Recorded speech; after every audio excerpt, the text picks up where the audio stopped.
Good. Hello and welcome to Rap Times Bad Betty from University Hall on the NTU City campus. My name's Becky Cullen and I'm one of your hosts for this evening. And a warm welcome to all of you watching on the live stream. Let us know where you are and how you are. This evening's joyful shindig is brought to you by NTU Arts, the creative pulse of Nottingham Trent University. We design and deliver fabulous cultural experiences for students, staff, and the public across literature, music, visual arts, and performing arts, bringing incredible artists together with our incredible students in our incredible city. If you're on an NTU campus, making or listening to music, exploring books and writing, visiting Bonington Gallery, painting, or you're at Metronome, we're behind it. It's all us. Tonight is no exception. 5 brilliant Bad Betty poets have been mentoring 15 student writers who are all here tonight to share their work. And we're also launching our new anthology, The Red Postbox, and announcing the winners of our creative writing competition. 3 things before we get started. It's the technical bits. If there's a fire alarm, please follow a member of our front of house team to the assembly point. There is a photographer about. His name is John. You can greet him by name. If you don't want to be photographed, that's fine. Please let one of us know. Thirdly, there's going to be a 10-minute interval in the middle of the show. All right? So, friends, family, and poets, we are gathered here today from pew to pulpit to witness the bringing together of poetry and art in poetic matrimony. Please, could I ask you to stand for the ceremony? Thank you. Okay. Do you? So your answer is we do, okay? Do you, people of the pews, promise to love poetry for better or worse, for richer or poorer, normally poorer, until the end of time or until 5 Leaves has run out of books? Do you promise to cherish poetry, to look for it during the day and night in all the usual and unusual places? And do you promise to whoop and holler wholeheartedly for tonight's poets? Please be seated. So let's get on with it. It's my huge pleasure to introduce poet, co-founder, editor and artistic director of Bad Betty Press, Jake Wilde-Hall. Jake's pamphlet, Blank, navigates loss and recovery via hope and detachment. He's here to share some of his own work and to introduce his mentees. So, please give it up for Jake Wilde-Hall. Woo!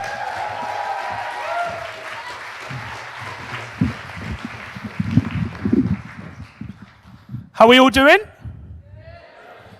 That's a very average response. So I can take it. I've been performing for years. I got thick skin. I performed to one person at the Edinburgh Fringe, which actually is a sellout. But some people on this scheme have never got up and read poems before. Some of them have never read poems, written poems before this scheme. And so I'm going to need you, when it's not me, to make unholy amounts of noise. So if I say, are you good? And what you gave me is probably a 4 if we're being generous, then I'm going to need you to bring that up to like at minimum an 8. Like your favorite sports team person just won your favorite sports event thing, yeah? Or the person you wanted to just won Great British Bake Off. Or what is another competitive thing? Drag race. Yeah. Like your favorite drag queen just won Drag Race. All of those, like when Magnus Carlsen wins the bullet chess. I don't know. All of those things, yeah. That's a real form of chess. I haven't made that up. It's really fast. I'm rubbish at it. So we're going to redo the applause. I'm going to say, are you okay? You're going to redo the applause you did before and you're going to realize how bad it is. And then I'm going to say, are you okay? And you're going to take the applause up to a minimum 8, but hopefully some of you will get to a 10. How do we sound? Good. That's how you did it before. Well done. How is everyone? Yeah, it's shocking again. So then we're going to try it again, and we're all going to just bring it up another, like a whole level. Let's get rid of the roof and that. Just whole roof gone. I won't be paying for the fixing of the roof, so that's fine if you actually do it. So how is everyone? Sweet. So that was great, because I've got you calibrated and you're ready to welcome on poets, and it also means I get to do less poems. I'm joking. I will do the exact same amount of poems as I was planning to do. I just wanted to make the joke. There's a lot of reverb. I can hear myself. Cool. I'm going to read 3 poems. This poem is called 2 Dead Men Walk Into a Room. The one I remember holds me close to sky, juggles fire over me and my sister, contraband stuffed petrol tank, a woman breaking, the one everyone remembers, naked and blue, smiling on a front page, making Christmas happen after a sentence, a paycheck, a small relief strapped to a quickening heartbeat. I don't know how I'd have lived with you if your funeral didn't offer a redemption arc. You found me difficult to love, maybe too much mirror. When I remember you, I find it difficult to love, maybe too many lessons. I could have been a rib, I could have been a throat, you could have been the car, I could have been you could have been the cell, I could have been you.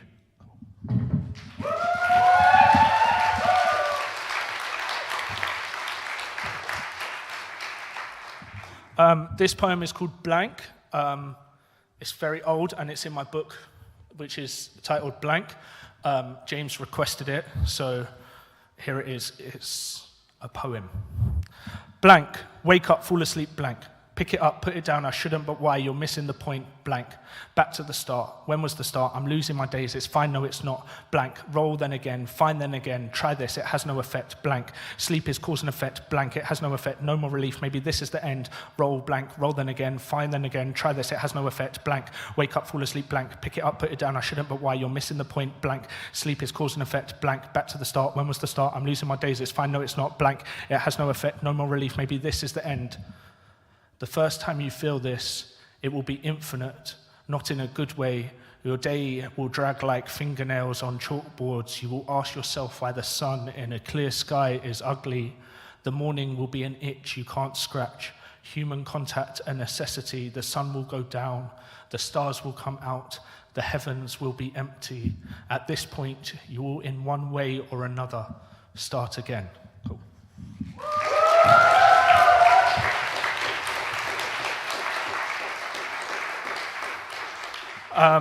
A lot of my poems are about sad things, which is absolutely fine because it is fine to be sad. But this is my most requested poem, which is not about a sad thing and maybe teaches me something about where I should take my writing next. Who's heard of TikTok? Okay, listen. All right, listen. A lot of you, what you've done is you've responded to how much you like TikTok and not whether or not you've heard it. And I understand because it's an evil vacuum-less thing, but there's only 8 billion people in the world and 1 billion of them have TikTok accounts. So all the people who didn't respond are lying. So I'm going to ask you again. Who's heard of TikTok? Yes. Cool. This is about my favorite person on TikTok who is called Bradley Thor, and he chops wood. And it is called, because I'm imaginative with my titles, Chopping Wood. So basically, a man is chopping some wood. A well-built man is chopping some wood. A well-built man in glasses is chopping some wood. I feel every strike in parts of me I didn't know existed. I can't tell if I want to be the axe or the wood, or both. I can only tell you there is a well-built man in glasses with tattoos, chopping wood. I can tell you, he says, the wood is full of water and it's heavy. I am also full of water. I also feel heavier. The man chopping wood is unsure if he will need the wedge. It turns out he doesn't. I can't tell if I really must know what using the wedge is like or not. He says, fuck the wedge. He really says, fuck the wedge. When the wood is split, each half falling in opposite directions, he turns smiling and throws the axe off camera straight into my heart. Cool.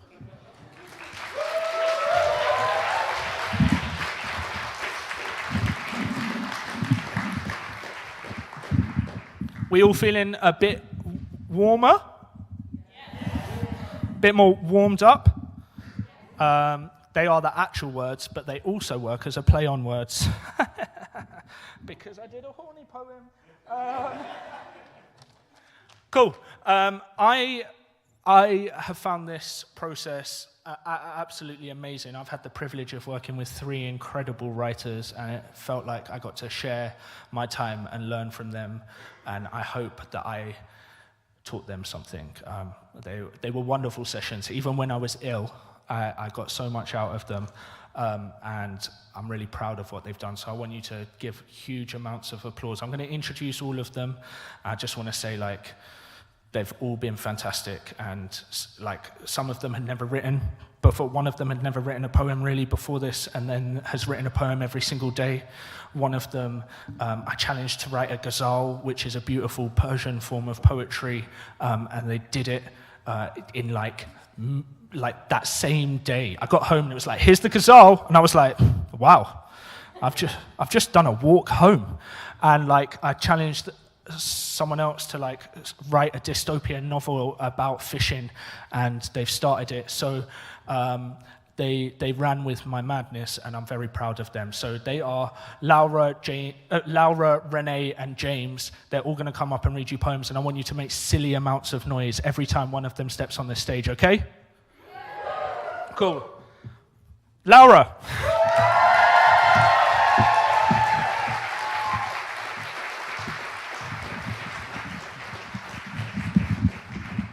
Okay, we rehearsed this, and here we go. I'm responsible for the ghazal, and it's my first poem. My theme for all the poems is home. This one's called Invisible. Sitting at the back of the class, you don't see me. That fat teen waiting for a kiss, you don't see me. Pounding pavement mile after mile, you don't see me. A young mum with bags, pushchair and a crying baby, you don't see me. Chasing qualifications while my children sleep, you don't see me. Churning out word, draft after draft, do you see me? Holding my chest, calming my nerves, do you see me? Standing on the stage, reading my words, do you see me? Yes. A smile of pride, tears of accomplishment, you see me, you see me, you see me now.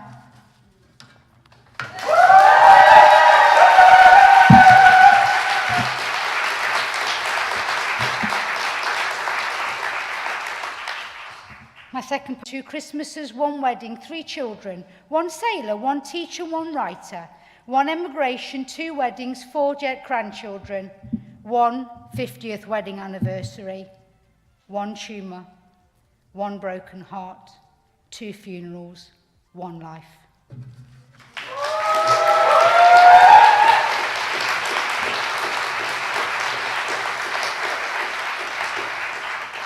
Now, this third one has been written in Nottingham dialect, and although I wrote it, I'm not quite sure if I can do it justice by reading it, but here we go. It's called Mashing. Hey up me duck, all right. Is your ma in house? I met her in Offie earlier, and she says she were mashing. It's well cold out, innit? You're one jammy sod in here in front on fire, and it's a bit black over Bill's mothers. I dare say it'll lash it down by the time I get home. What you doing here then? 'Cause you can't beat a proper cuppa, and your ma says she were mashing.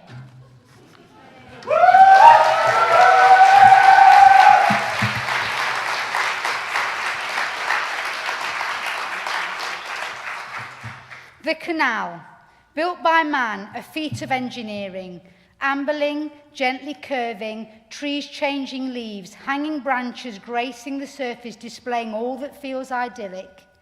A nesting swan at the water's edge, feet wedged into the mud, fighting to nestle amongst cans and plastic wrap. I draw in breath. A barge glides, wood smoke rising. I ooh and ah, sucked in by only the superficial. I walk on.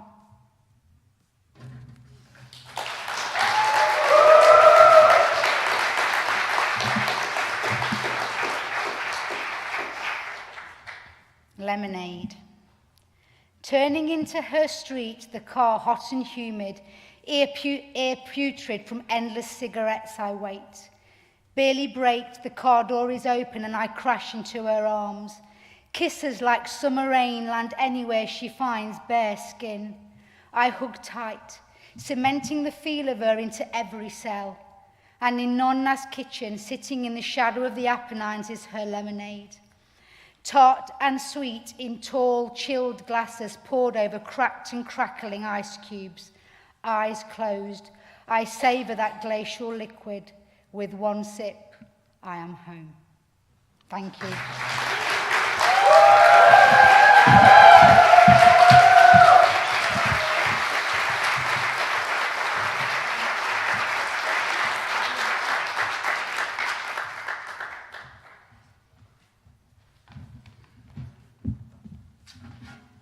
Okay, I've never done poems before I started, so I'm going to give it a try.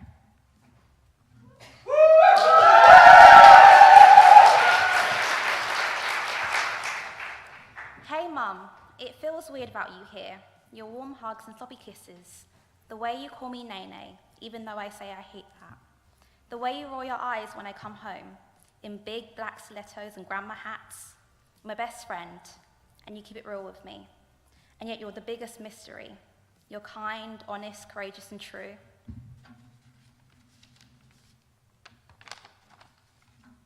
There's never anything you'd say no to. Some days I wish I was more like you. You still think I'm crazy for suggesting matching tattoos.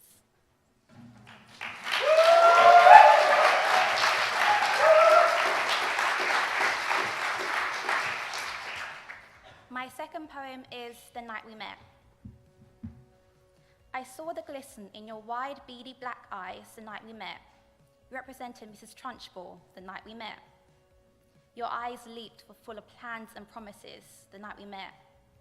I had no idea the hold you would have over me the night we met.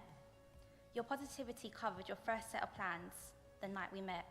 And all I want is to forget the night we met.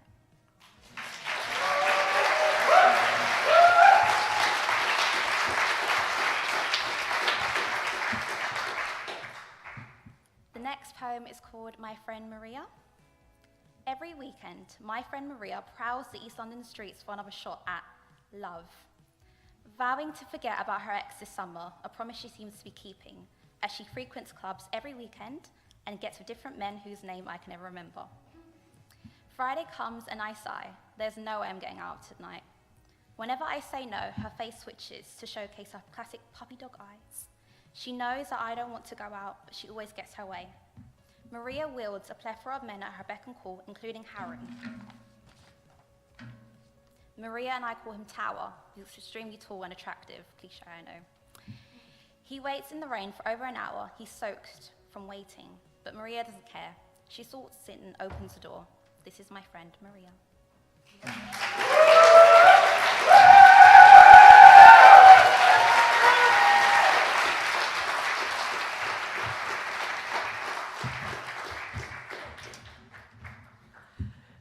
Hello, my name's James, and I am slightly obsessed with fishing.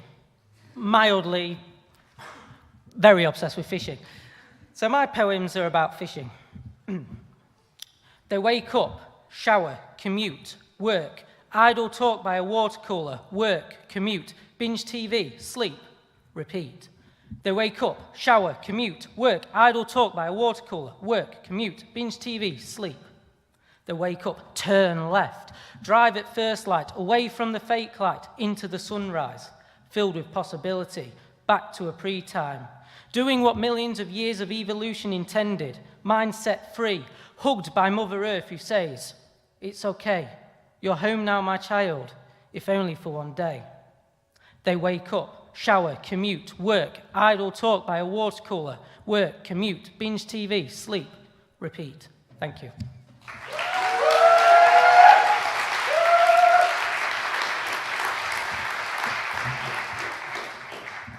My next poem is called Finding Silver at the End of the Rainbow. Hidden high down roads too narrow for two cars to pass, the wind whistles up from Windermere's long icy lake, ripping away sun's first warming rays. Hugged by lambs young, an old man of Coniston old, here you are truly hugged by England's northern embrace.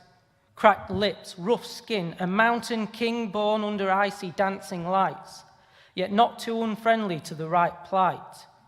High above the sea, with centipede reel rod line of vivid orange, yellow or lime, cast forth a fly made of fluff, feathers and twine. But no, while this is fishing, it is not like with a float or ledger, back and forth in a leisurely, rhythmic dance. This is an art form within itself. Watch now your fly that bobs in the wind, waves like a tiny boat, dazed in the film, leaving its life as a nymph behind for the shortest chance to take flight. As the sun glistens, breaking free from the rolling cloud cloak of white, a glance of silver catches your eyes. The fly drifts in helm's wake, with others too quick to emerge from the depths, and your quarry migrates, following up the little lust-driven nymphs, until at the surface they begin their spring feast. But one fly seems too good to be true, bobbing like a tiny boat for you. You see a flash of silver strike, and this vivid line begins to tight. The silver fish takes to the air in flight. Soon the slack by your feet is between you and your prize, and now the reel comes to life. Yet before long, the sleeping fish you've won. They say leprechauns guard a pot of gold, but at the end of this rainbow there is silver, not gold. Cloaked in pink and a mottled black spotted coat. Too fine to take from Gill's reserve, this rainbow trout is soon returned. Slip from your fingers like that mythic pot of gold. But unlike the end of the rainbow, this fish you have beheld. You bow your head to old man Coniston before leaving this high altitude lake. Thank you.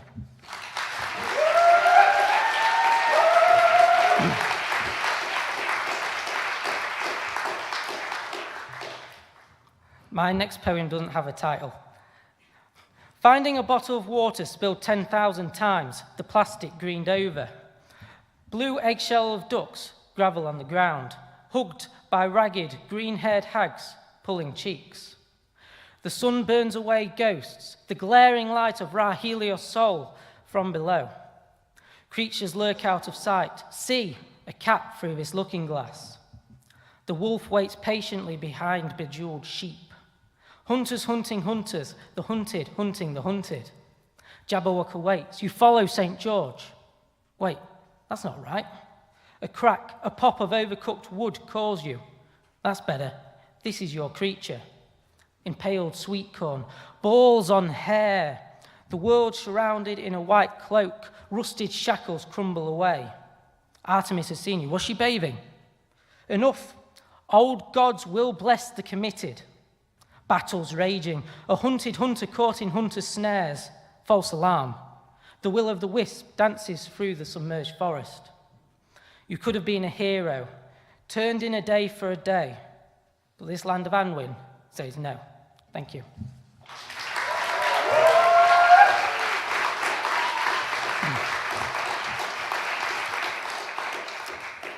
My final poem is called In Search of a Tench. Have you ever wondered about the mist land between worlds? That time when the sun rises her tired head, before the alarm clock of bird songs fills a sleepy valley, before the world has awoken and chaos begins. That time when misty ghosts still dance upon the millpool dance floor. Beneath protective eaves of ancient trees, the darkness still lingers. Following paths ancient as the hills and forgotten by all but the brambles and bracken that refuse to grow upon them, one can travel to the edge of another world, witnessing a private display of nature laid out before your feet. Before the world has awoken, you are not moderno homo sapiens, with work to attend and bills to pay, warm homes to keep with years that fly away. Here your treasures are to most unknown, bars of gold with ruby eyes and silk and emerald coats. As the sun breaks the night's last hold, and in red dawn shattered shards rain through the canopy above, you can visit a while Adam's Eden home. Reaching down through watery gate with fingers tied of thread in precision art, a little trick set just a few yards out, where Dr. Tinker awaits. Below the drooping branch of the great old tree, where the water deepens rather quickly. Looking intently for clues and signs, there is no worry for strife in your mind. An odd fin, a delicate roll passes through the mirror divine. As bubbles now break and froth nearby, an air of silence, expectation and joy is nigh. The line can pluck and pull ever so tight, But no, this jewel puts up quite a fight. A lightweight boxer punching with heavyweight technique. Not the biggest fish in the pond, perhaps, but the biggest it needn't be. With skin soft as silk, it makes this worldly escape complete. The tension now returned through heavenly gate, to watery home under willow's watchful gape. It is time to return to a world no longer your own, down forgotten paths under oak, and departing this land of grace. Only footsteps will you leave, and memories take. Thank you.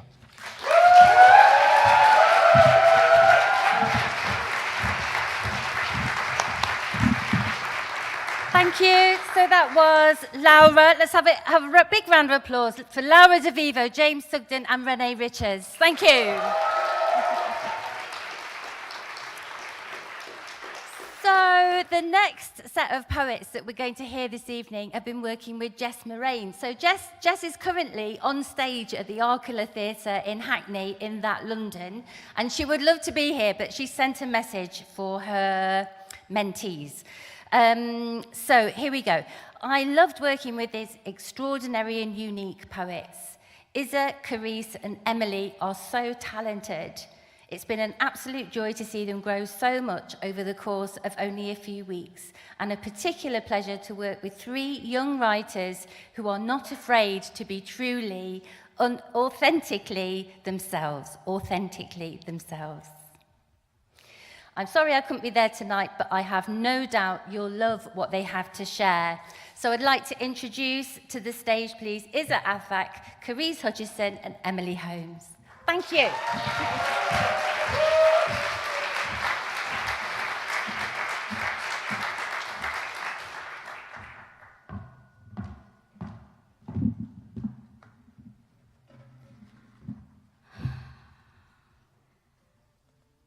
With the darts that met my heart, his tongue danced, his feet moving in the fire that left my body, my only company.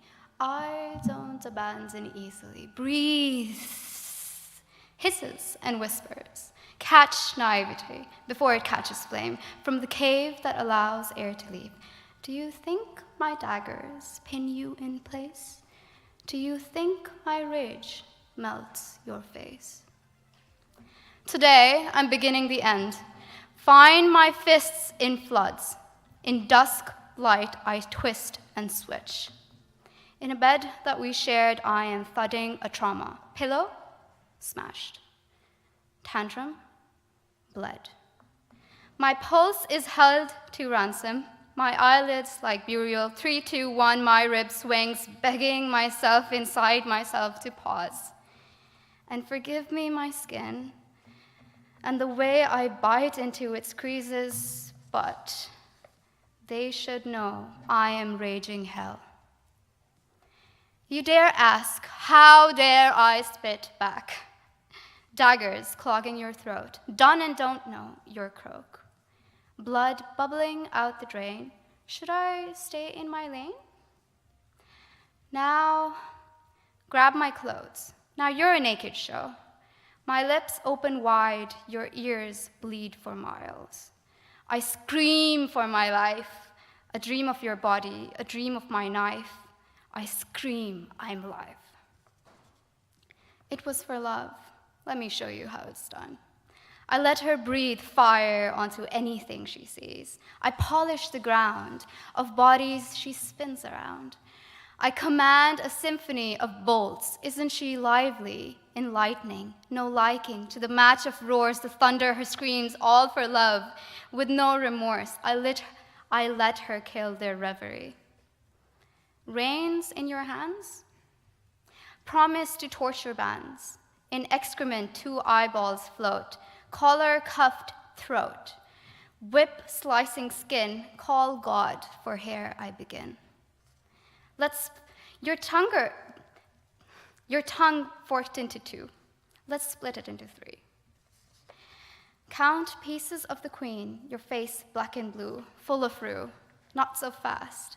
Pleasure is in the pain. Say you like the pain.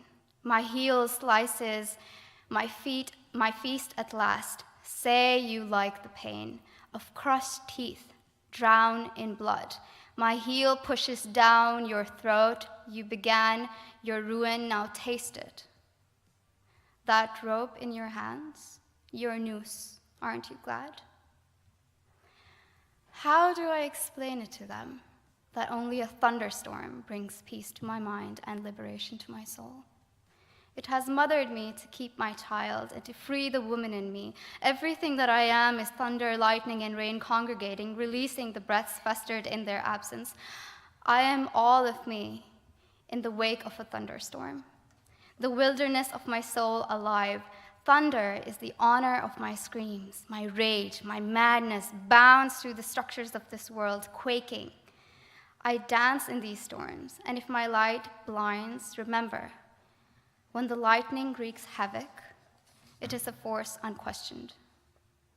The clouds will run, the lightning will slice, and the thunder will be bellowed, forces that do not succumb to your approval.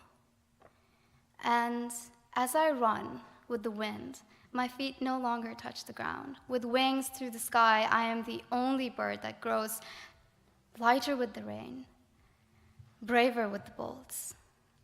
The storm revels in my madness. It has raised me well, for I am the beloved daughter of this and every storm to come. Thank you.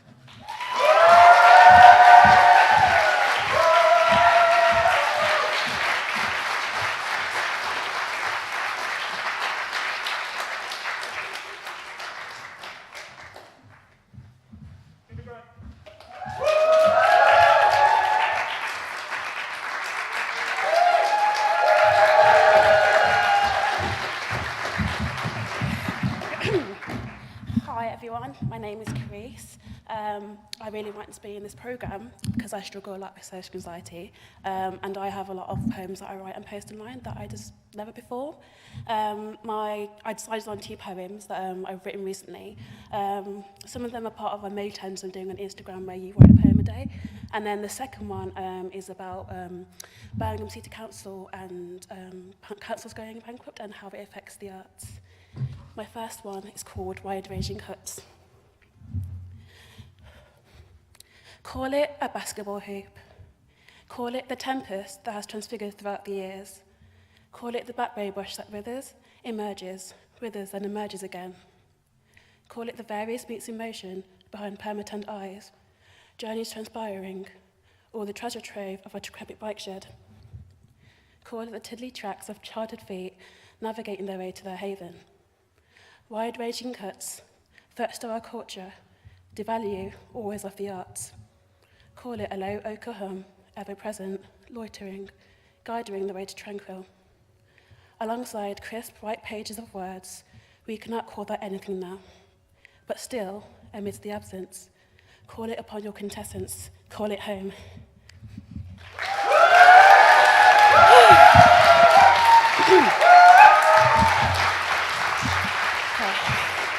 The next one I'm going to perform is called Whispered Echo, and it's a poem about growing up and missing parts of your past. My heart aches for all the ones I left behind. I ponder, during the stillness of the night, if I am still remembered by blue summer dresses, dirtied by the damp summer's grass, transfixed by the amber sunlight, by talks of icy lemonade and 99p flakes. I sail throughout the past, like scattered crocus petals. I will close my eyes and drift amongst our dreams. Our childhood's one of the last times we remained unbound and free. Do you ache for me in the way I still ache for you? I wonder if nostalgia lies in the realms of their hearts. Though time has made its mark on us all, I close my eyes, and once again, I lay beneath those youthful summer skies. A whispered echo, lingering in the corner of my mind. Reflection, laughter, and tears accompany the inevitable truth of drifting apart. In my mind, we are forever young, oblivious of the long-desired childlike wonder we look back on now, when we sat cross-legged in our small classroom amongst floating fireflies.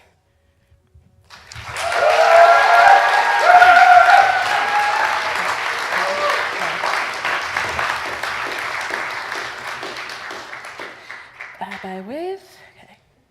My next poem is called Brave Girl. Humanity has changed since I was waxing a pram, and I ventured towards unfamiliar strangers with a grin and outstretched hands. That grin morphed into downcast eyes. Stories construed about captivating strangers, they faded into the night. Reach out and stretch, brave girl. Your soul is scattered with stardust. Your eyes the howls that echo in the hidden night. Grip what remains of humanity in your tiny hands. Hold onto the stories written in the stars.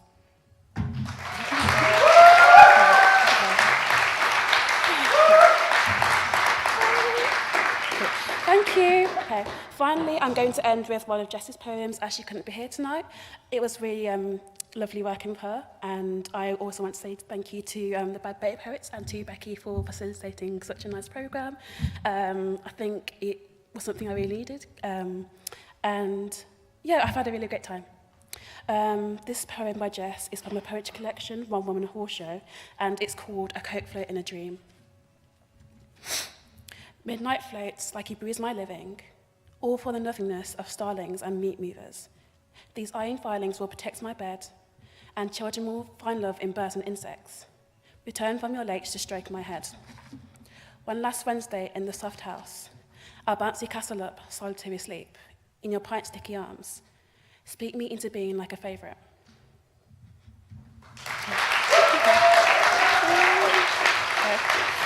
Thank you everyone for listening. If anyone's interested, I have an Instagram where I post my poems. It's called Cerulean Fairy, and it's spelled Cerulean and then Faery. Yeah, thank you again to everyone and everyone in this programme. It's really nice working with you.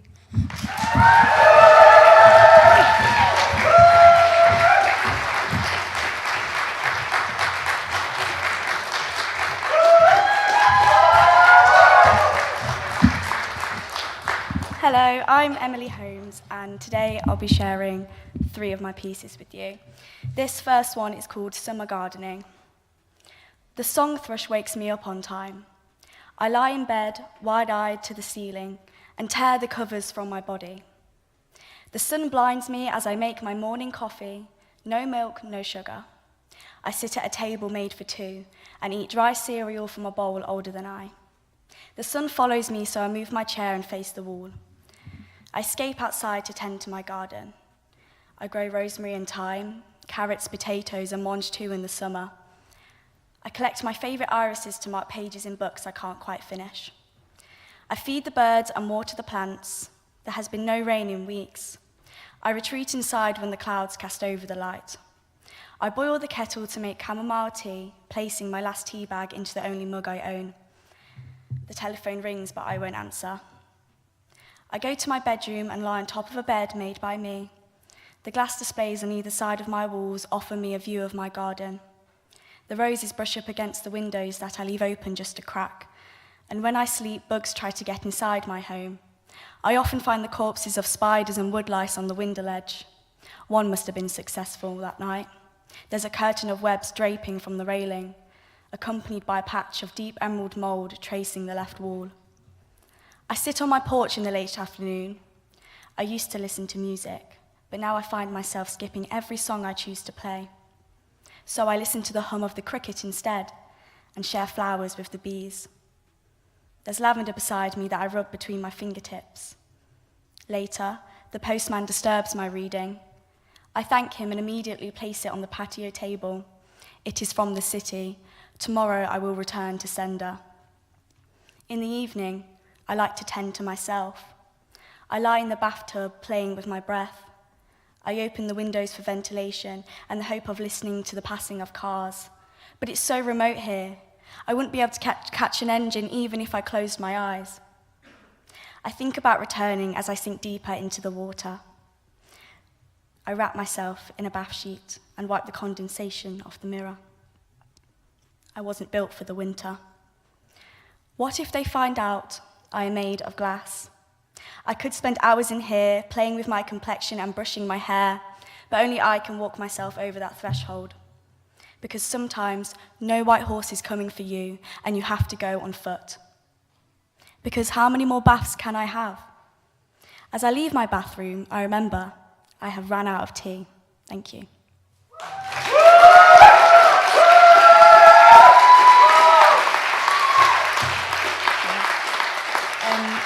Though I like to write a lot about mental health, I also like to channel my female rage. This is called Stage Kitten. You'll splurge your paycheck on lab-grown diamonds until you're alone, stranded on an island. But what have you got to show for it? A bag of fool's gold and a heart so broke, you can't rub 2 pennies together without beginning to choke. You're looking for someone, but don't know who. Smoke-stained lies fog up her picture of youth. And when I left that room, you started to look more human. And I felt wiser, but not old. I drift up to space just to feel tall. It's funny how a 6-foot man can look so small. In hotel rooms, I started believing the amiable sting of giving up feeling. I didn't know what to do. I looked around for you, but not much was left, a hollow skull and a body of flesh. You got your heart broken at 17, so why do you still carry it around? I apologize for your insecurities, whilst you smother me in your own impurities. It's a common theme that all eyes are on you. Well, I guess you're a man, so that's nothing new. Because you roll your dice just to do it, don't you? You're aware of that privilege, now it's subdued. I'll act polite but not mean it. I think you forget I'm better at playing games. Younger than you by 7 years, that's just something you can't change. So why do I open my eyes so wide? I'll take back what you forgot.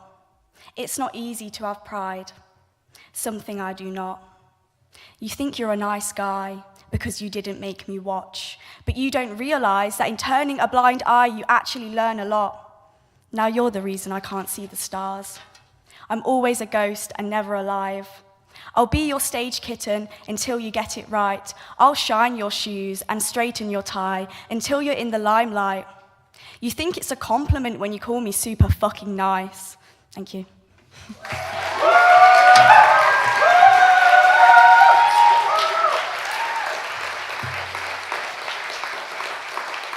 Thank you. This last poem is about resilience. Waking up before noon. I used to lie in the dark through the whole afternoon, my eyes closed and my back to the window. But now I lay at the foot of my bed. I keep the curtains drawn until it's organically dark. This is when my approach to the day starts.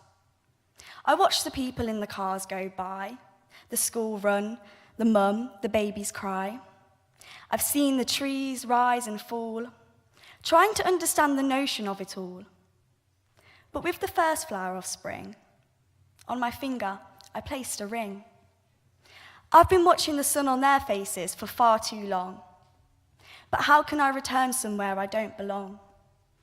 I'll try to understand my past, because I was built to last. I was built to dance. Give me one final chance. I'll never be left out in the dark when it's my fire to start. So in the morning, I will trace the yellow butterflies and kiss the morning sky. It brings me back to life. Freshly picked daisies, chain to chain, I'm starting over. The sun perched on my back, I'm giving myself closure. Thank you so much. Thank you.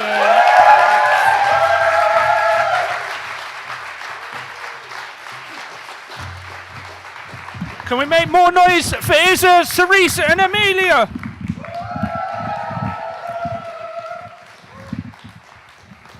Right, we're going to have our next mentor to come and introduce their mentees. The next person up is a fantastic poet, fantastic human. We were very fortunate and delighted to publish her second collection. Yeah, we were delighted to publish a collection by her called Whatever You've Got, which a poem from it was commended in the Forward Prize for Poetry. Make a silly amount of noise for Molly Naylor.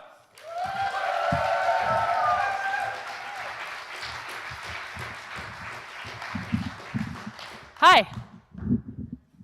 Hi. Oh my God, thank you. So, I'm going to start with a poem. It's brand new, and I was inspired by one of my mentees, Claire, We had loads. We discovered we were the exact same age, and we discovered this because she noticed how much I referenced Dawson's Creek in my poems, we had some great conversations about aging, about growing up, about getting older, and about looking forward to like being old or being older. And then we did this exercise, but I stole a line from a poem that someone else wrote and gave to her to be the title, and she did the same for me. So the title she gave me was Breakfast with the Grandmas, and this is that. Close to the end, eyes wide to the world, absolutely sick to the false teeth of all my bullshit. Bacon's on the menu, as is sassing the waiter. Everything everywhere covered in butter, watching your weight was so last century. I have nothing to offer the grandmas. I come here because I do, on the last Saturday of every month, to look at their lives and think, if these years are the dregs, let me swallow them down. Thank you.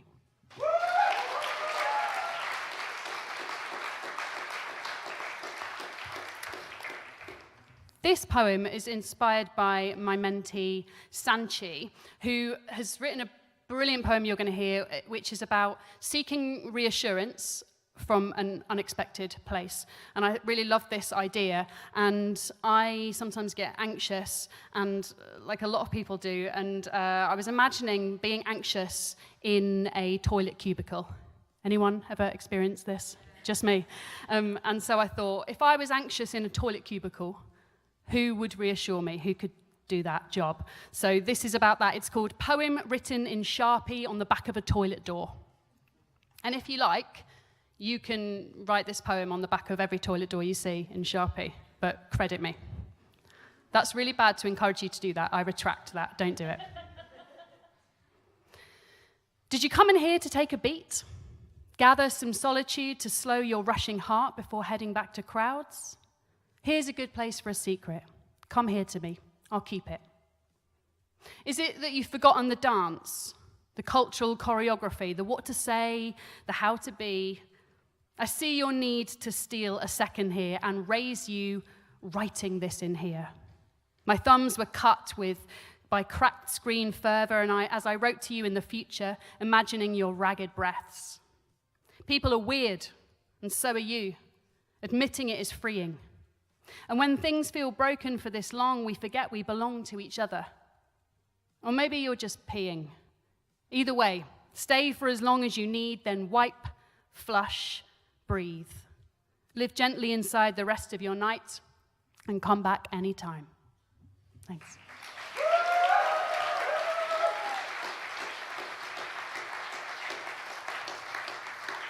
Thank you. And finally, before I introduce my three brilliant poets, I'm going to be inspired by Ikra, who we had conversations about love poems, and we both struggle a bit with love poems. She'll explain why that is for her. For me, I realized that all my love poems weren't really love poems. They were poems just complaining about someone else's bad behavior or admitting my own. And I realized I only have one love poem, so I'm going to share it with you. And it's in this book that Bad Betty published and Amy Aker edited so wonderfully. And I lived in Norwich at the time, and my girlfriend lived in Leicester. And I don't know if any of you are aware of the road that links those two places. It's the A47, and it's the worst road that's in the world. If you know any worse roads, you can let me know after, but it is a piece of shit road. It's the worst road. So I thought, what I'm going to do, so we spent a lot of time on that road between each other's houses, so I thought I better write a love poem about the A47. Further delays on the A47. I can't spend any more time on that road. I charmingly laugh, scream to colleagues in corridors. The road between our houses. Stretched intestines, the Camino Santiago. But I'm on it again, hitting refresh, loading more road. I need a truck stop, a car wash, a plot twist, a farm shop, a charismatic hitchhiker, a Burger King in flames. We slow to a halt. On my way, but I'll be late. Dusk comes, we still don't move. Midnight comes, we still don't move. Dawn, I turn the engine off and sit. The day's already hot as hell, so hot it melts the road.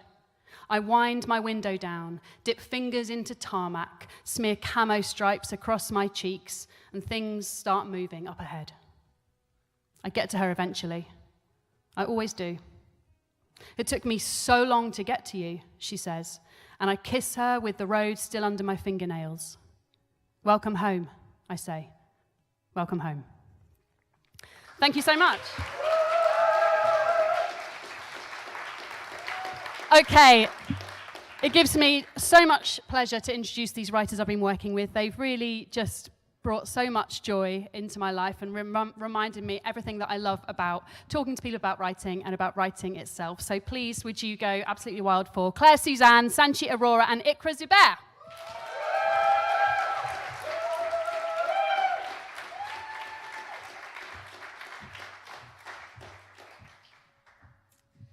Hi. Okay, this first poem is about something that's happened to me recently. It's called The Little Glass Box. It was dark in the little glass box. It was dark and it was cramped, a tangle of limbs aching and straining to be released. From the box I would not leave, until it got too small, elbows bruised, knees crushed against my chest, suffocating. I had to smash the glass. And there was green grass and blue sky and birdsong. Green grass, blue sky, birdsong, and there was my song. My smile, my laughter, my awe. But then it stopped. It went away. Nothing I could do would bring it back. The grass became concrete. The blue sky turned grey. The birdsong turned to traffic noise. Beep, beep, cue, stop, go, stop, beep, ah! Buses, trains, parking, timetables, schedules, so many schedules. My smile became a frown. My laughter became tears. My song became a whisper. The whisper turned to silence.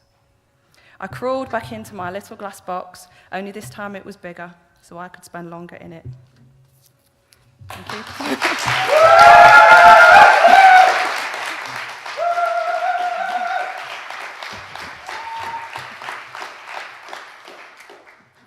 The next one is actually inspired by Ikra, who wrote a poem last year for the anthology about social media. So this is the Ode to the Smartphone.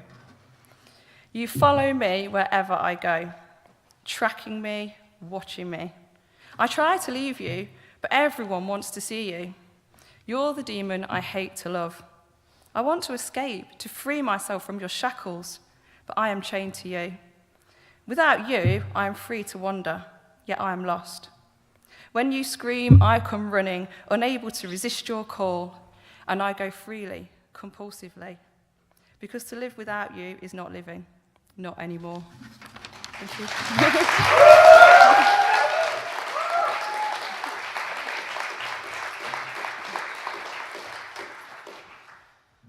The final poem is about aging, because today is my birthday. Thank you. And this is how I dealt with finally reaching the over 40 category. It's called The Battle Between the Tweezers and the Grey Hair. 21 and skin is tight, no wrinkles or grey hair in sight, no nagging parents, old, half dead, telling me when to go to bed. 41 is so far away, I won't worry about that today. 25, still young and free, although that smear test letter crept up on me. Meeting friends in clubs and bars, shagging in the back of cars. 41, that's years away. I won't worry about that today. 30 now, the baby's here. Early mornings, late nights, paying bills and petty fights. A few grey hairs, let's pluck them out, because at 41 ain't never gonna come about. Advanced fertility, geriatric parent, or so the doctors say. But I don't feel like 35. I'm full of energy, so alive. Aging is too far away. I've still got half a bloody mortgage to pay. Now 41 is finally here. 20 years since I could neck a beer, since I got the keys to that old battered Skoda. Never thought I'd get older. 20 years since hair was light, but now the greys are winning the fight. Menopause is closing in, but aging will never win. Because there's no such thing as going under. Age really is just a number. I'm 41, but I'm still me. Still so much to do and see. Yeah, I've got a few more crow's feet, but I ain't hobbling down the street. I still run and swim, meet friends and party. And I won't stop now I'm over 40. Thank you.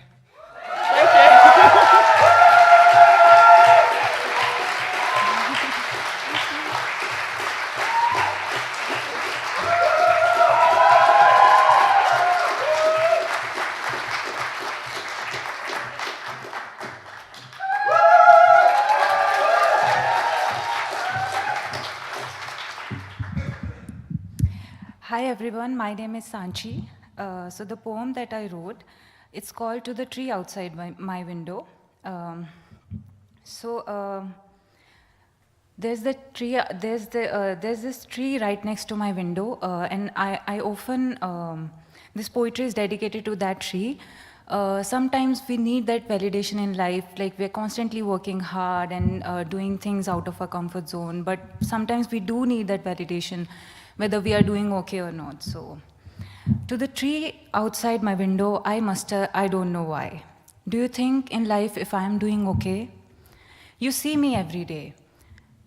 I go out and try new things, but end up messing everything. This one time, I went to order myself some food. Tapped my card, tapped again really hard. Blamed the machine for its fault, only to realize later it was my student card. Oh, the tree outside my window, do you have something to say? Am I doing okay in life's mysterious play? I work hard day and night, striving with all my might, stopping once in a while, wondering if I'm missing out on life. Doing things out of my comfort zone, facing my fears head on. I strive to make my loved ones proud, but the question still lingers around. Oh, dear tree outside my window, speak to me. Do you have something to say? Life is wacky. Am I doing okay? In the silence of one morning, the tree finally whispered back. Oh, darling, she said. Yes, I see you each passing day. When you wake up and make yourself some coffee, daydream for a while, then stare at your to-do list anxiously. I witness your routine from morning till night. Some days, you're cuckoo like Charlie in the Chocolate Factory, and on others, you're as broody as Mr. Darcy. Doing laundry and tying laces, I see you annoyed and cray, but with friends devouring cake, you're such a beam of sun ray. Yes, I see you embarrass yourself sometimes, but as long as you share it with your friends and laugh it away, my girl, you are okay. I know you work hard a lot, doing things you believe in and love, but as long as you cherish it every day, my girl, you'll always be okay. I see when you walk, you don't walk alone, always surrounded by those imaginary characters you so dearly hold. I wish you used that pretty diary you bought someday. I know you fear you might ruin its beauty away, but write poems and stories, my girl, and in those words you will stow away. Me and my squirrels look at you, all merry and gay, like a happy kid on Sunday, like a boyfriend who just bought his girlfriend a beautiful bouquet. When you wake up and try all over again, like an Egyptian queen, you slay. You are you, and that's what I say. You're doing fine, my darling, so yes, you are okay.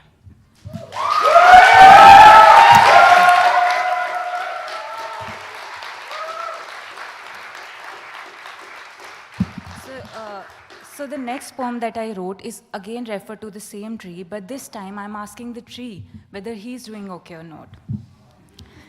To the tree outside my window, I muster, I don't know why. I see you every day. Just wanted to ask, how are you? Are you okay? There are storms, there are winds, and sometimes it snows.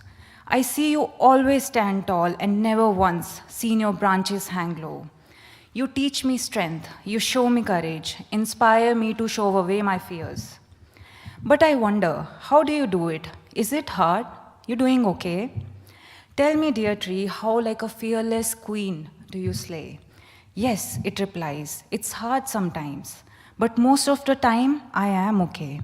Well, the storms may rage, the winds might blow, each flake of snow a dagger disguised as glow. But the sunshine keeps me alive, totally worth keeping up the fight. The winds, the storms, the snow, oh my darling, they don't scare me. Oh no, no. They keep me strong and make me appreciate my good times even more. And dare I not mention my squirrels, my birds, and my crows. They keep me happy and worth fighting for. Then I look at you looking up at me like a little daughter looking up at a parent in the eye. That's when I know I need to stand strong and high. So like a bold, courageous, golden eagle, you can fly. My girl, as long as there exists sunshine, my squirrels, my birds, and my crows, I am okay, I know. Thank you.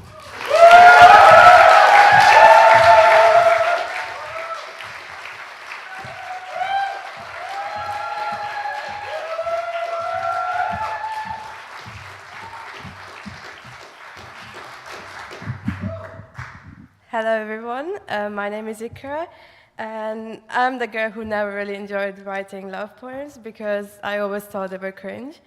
But, but this is a love poem, and it's called Breakfast. We ordered a mushroom cheese omelette. Now see, you're the kind of guy who eats jam on toast, and I'm the kind of girl who doesn't eat toast at all. So when the plate comes, I give you both pieces of toast. And you spread the strawberry jam on it while I'm busy cutting the omelette in half. Before taking a bite of anything, we both pick up a hash brown, as if somehow we'd planned the entire thing.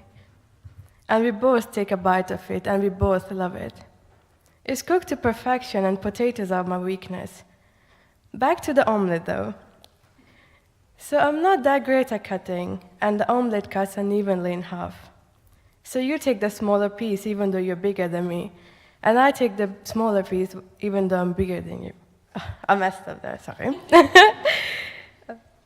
And you eat your half in 3 bites, while I'm struggling with mine. A couple of bites in, there's no way I can eat more.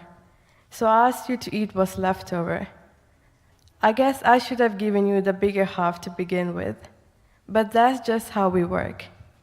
You'll always take the smaller portion but end up eating most of the food, because I'll always take the bigger portion and leave most of it untouched. The coffee arrives. By this time I'm pretty full, but I see a sign for a free cookie, and I want it.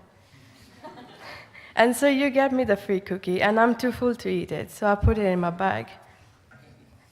Anyways, we finish our coffee and we call for an Uber.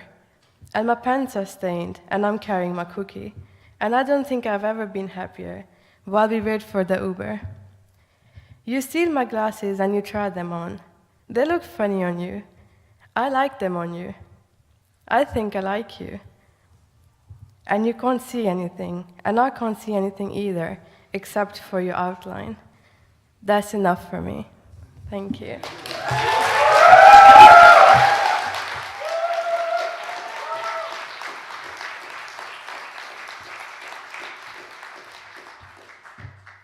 And this next poem is very different from our first poem, and it's called Breaking Point. And I think that's pretty self-explanatory. My father told me to just come home once I hit my breaking point. How do I explain to him that I don't have a breaking point? My body will twist and turn, it will boil and bubble from the inside out, but I will not break. And my lungs will scream for air, and my heart tied together with knots and crosses.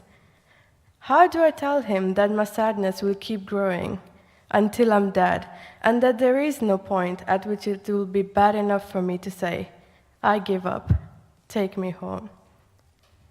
There will be no point because, Father, I will tell him, Father, you raised me as a fighter, and I do not know how to give up. Not when it is a smart option, not when it is the only option. I am not one who gives up, and that is both stupid and deadly. But I know myself, and I know that I will stay, and stay, and stay.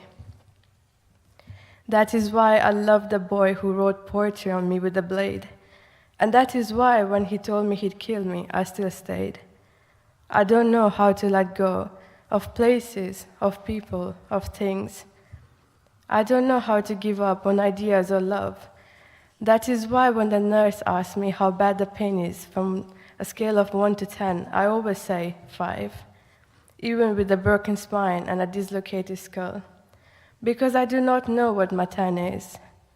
When do I stop to say, this is enough?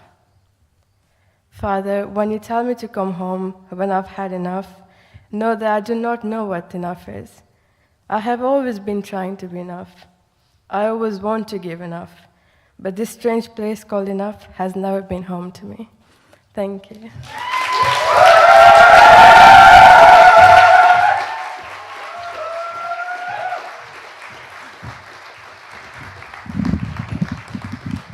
Yes, more noise for Claire, Sanchi, and Ikra.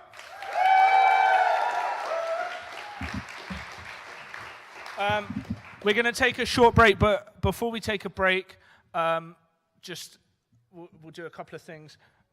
There's a bookstall here. It's got Bad Betty books on it, including from all the mentors of the Bad Betty ex-rap scheme. And there is also some brochures with events we're doing in Nottingham, the next one being on June 2nd at Peggy's Skylight, with Selena Godden and Malika Booker and new Bad Betty poets and Katie Keddy and loads of people, basically. Woo. If we run out of brochures or you just want to book tickets right now, there's a little QR code. You can scan that with your phone. Beep, beep. That will take you to a website, and then you just... Blah, blah, blah. That's the official sound of QR codes brought to you by me. But come back after the interval. In the very short 10-minute interval, how long is the interval? 10 minutes. Cool. Some of you were listening. Have a wee, have a cigarette, have some fresh air. Becky's going to take over. Yeah. Hello. So also, pick up your special prize copy or special free copy of the Red Postbox anthology, which we are launching tonight. It contains fantastic letters written by staff and students, and there's a copy just waiting over there for you. It's beautiful. Please help yourself, and see you in 10 minutes. Another round of applause for all the poets who you've seen. Oh, Becky, what time is it now? Who's got the time? All right, so that means you're back in 8:55? Perfect, 8:55.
Thank you. I'm not as bossy as Jake. Ha ha ha. So, welcome back, everybody. And this is a part of the evening where we are going to find out about the winners of the Red Postbox Rap 2024 Anthology Competition winners. So this little beauteous bundle of letters is actually the result of 130 letters that were sent by students and staff. We have got a post box that we did buy, not steal from the post office, because that would be wrong. And although, anyway, and 60 of them are in this collection. What's really interesting about this collection is that a lot of the letters are anonymous. And when you read them, you really get a sense of what people are carrying around with them. So it's a real insight into people have let us into their hearts, really. So there's lots of letters in there from people writing to food, to coffee, all of their favourite things, to people that they remember, to people that they miss, to the people that they want to be in the future. It's a whole fantastic collection. So it was very hard to choose winners. So, but there are winners. So I'm going to invite 3 of the 4 winners to speak this evening. Shall I just say who they are? Yeah. So the winners of the Red Postbox 2024 Anthology are Joe Sharrett, woo!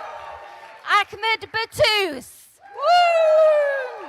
Thomas Jenkins, woo! And Zara Ilyas, woo! So I'd like to ask Joe Sharrett to the stage to read his letter. Cheers!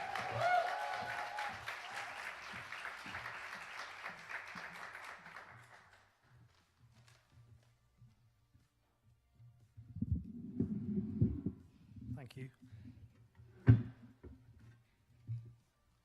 To my son, there will be some big days in your life, but few will top this one. You were born at 3 minutes past 5 this afternoon, Saturday the 20th of May, just as the final scores were being read out. Already a boy with an impeccable sense of timing. You arrived like a raw sunrise, red and violent, and with the promise that everything that would ever come after this would be beautiful and dangerous and alive. Your mum was amazing, but you will come to see that sort of her thing.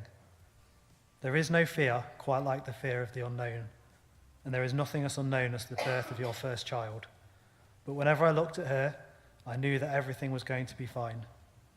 I am sure she will bless you in this way too. I'm at home now, and it is nearly midnight, and you are not here. The midwives sent me away so you and your mum could rest, and they joked, so that I could get one last night of sleep. They also, less jokingly, urged me to think about being a dad, as if I will ever be able to think about anything else again. I never knew my dad, not really. Not the way a son and a father deserve to know each other. And so I promise you this on your very first day on this earth. You will know me, and I will know you, and we will never stop learning about each other. It's early for me to be trying to share life lessons, but I guess the idea of being a dad really boils down to embracing just this one. Most things in life you have to live through to understand. Sometimes that's amazing, and sometimes that's hard, but you must try to spend every glorious moment grateful and wide-eyed and clinging on for dear life. And when I think about those words, I know that being a dad will come to me in time, because as I lay in that hospital chair just a few short hours ago, clutching your tiny heartbeat to mine, I wasn't thinking about being anything at all. Instead, it was enough just to be being, to be here in this world with you. I will never stop loving you, Dad.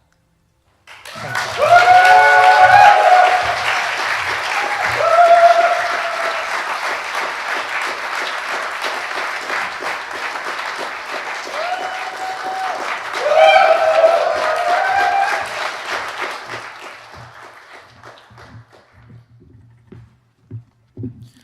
Good evening, everyone.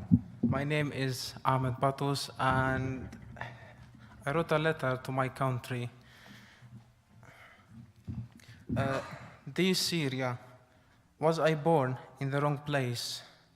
Was my destiny already written to be like that?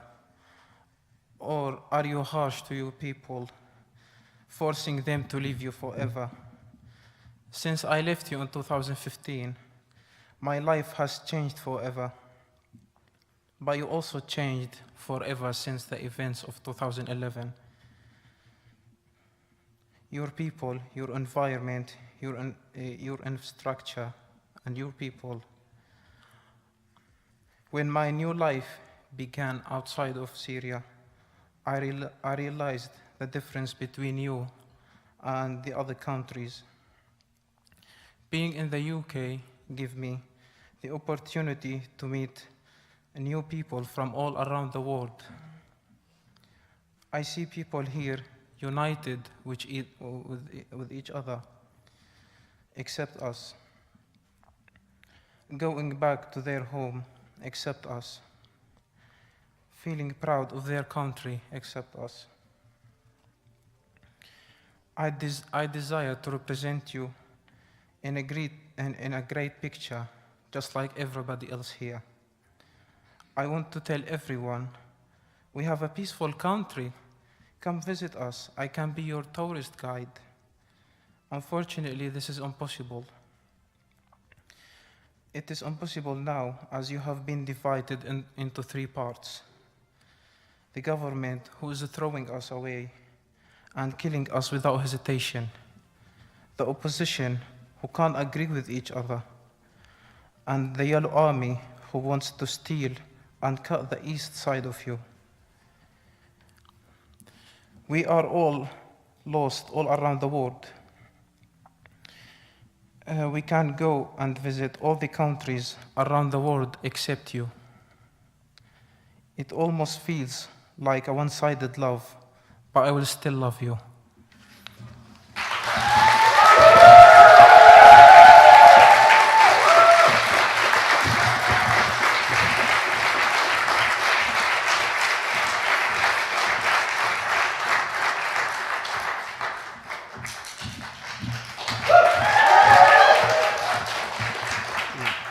Hiya, my name's Tom, and I'm one of the staff winners. I kind of run a little small writing guild for the staff. One of the great things about working at a university is you get to kind of take the university's kind of teaching resources and use it as staff members. So, like, I don't think many other workplaces get to have writing groups, but if there's any staff out there that do want to join, we meet just in the other room round here at the Culture Lounge, so feel free to come along. It's just it's a nice little laugh. Those were both like two amazing pieces, and they were very tender, and I'm going to shift gears a little bit with something hopefully a little bit more light-hearted and funny. So this is a love story with a twist. My dearest love, for 6 months I've known my letters have been intercepted by the state. Every reply I've received from you was a lie. After the farce of your arrest, still this country can sink lower. I lament to think of you alone in your cell, waiting for words that never come. Oh, how you must yearn for news of this perfidious isle, of our resistance, of me, your one true love. For 2 years I've been enthralled in revolutionary correspondence with an agent of the state. I bared my soul in those letters, gave away names, safe houses, and code words. Bloody hell. I called you my cuddle comrade. The bastards have our pet names now, recorded in some damnable digital dossier that sniveling bootlickers can laugh at in the breaks between their interrogations. But in the end, I clocked on. Certain inconsistencies became apparent, like when you called Liz Truss a feminist icon, or defended the difficult job of our secret police. This was not like you at all. Then, on June 24th, 2036, you wished me a very happy Brexit day, and I became suspicious. You described 51 degrees as clement weather for our parade and claimed faulty electrics were behind the 15-foot papier-mâché statue of Nigel Farage suddenly bursting into flames. But what really gave it away was when you ended your letter, "Love, Derek." Well, Derek, the ruse is up. Was it worth it? Weaseling into my most private and intimate moments? Because I don't believe you got what you wanted. With all that I blabbed, you could have taken down the resistance months ago, yet still you wrote to me.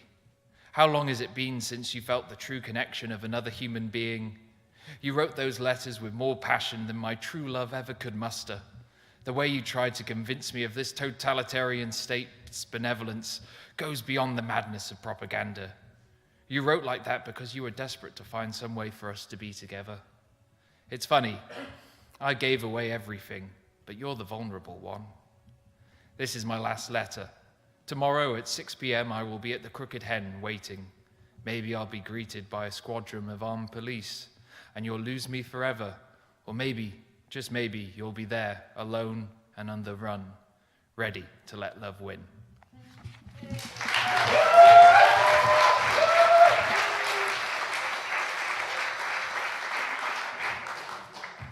More noise!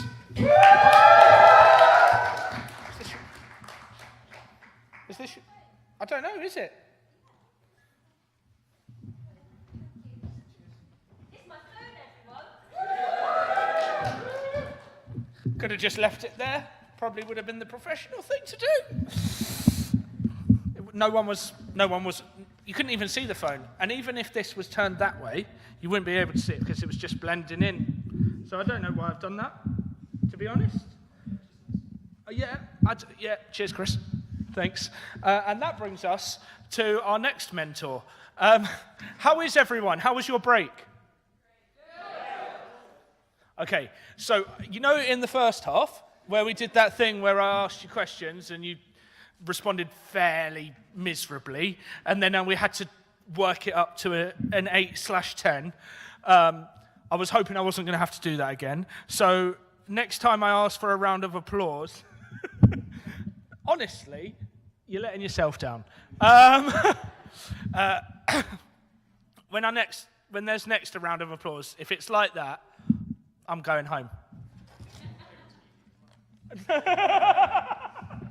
Stop. So our next poet, who is a mentor and a Bad Betty poet, is Chris Lanyon. We were lucky enough and delighted to publish Chris' debut pamphlet, Swell. He's a fantastic poet. He's a bit weird, and he asked me to tell you that he is the antithesis of Seamus Heaney. Cool. Chris Lanyon.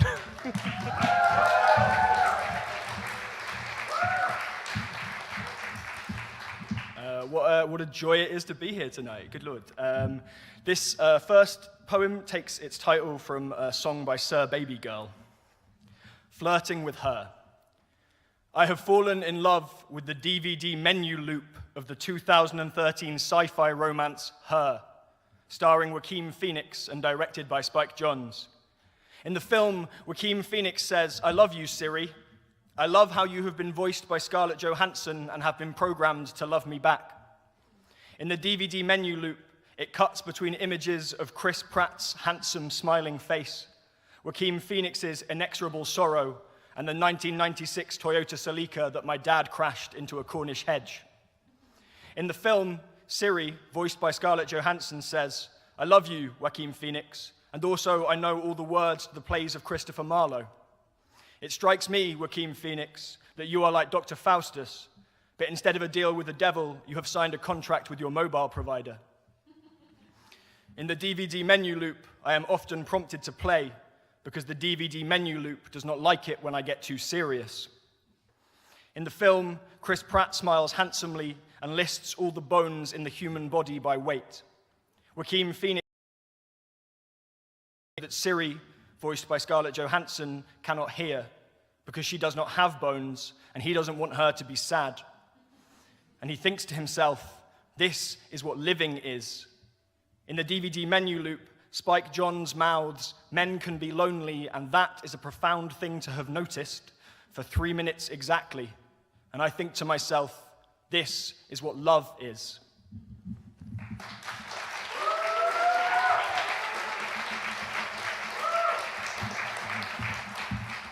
Thank you for indulging that poem that ages me as a person for whom Her was an important film.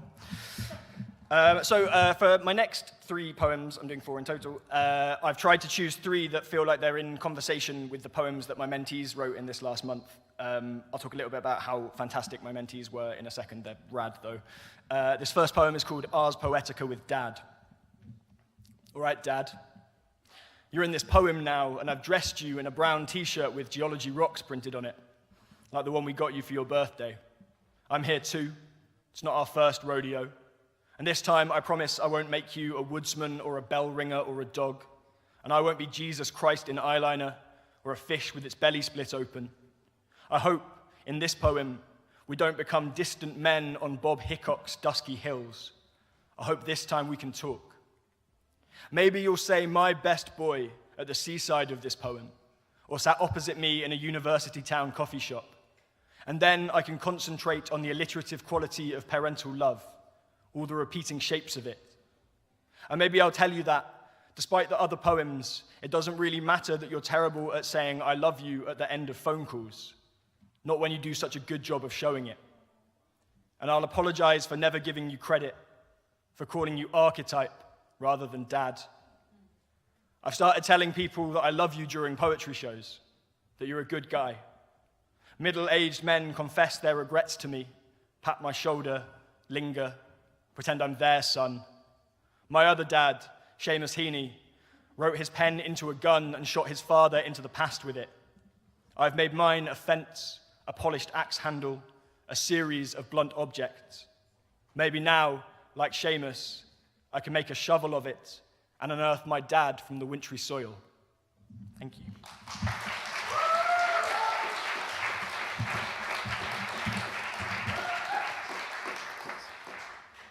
Jam Cafe. You're down the street with a tote bag full of pamphlets. Brad's already brought the orange wine and I'm sipping funk from little tumblers. I wouldn't want to be anywhere else but here, passing your backy back and forth. It's soft and fresh, just bought GV from the corner shop. Passing poetry Twitter back and forth like a new word on our tongues.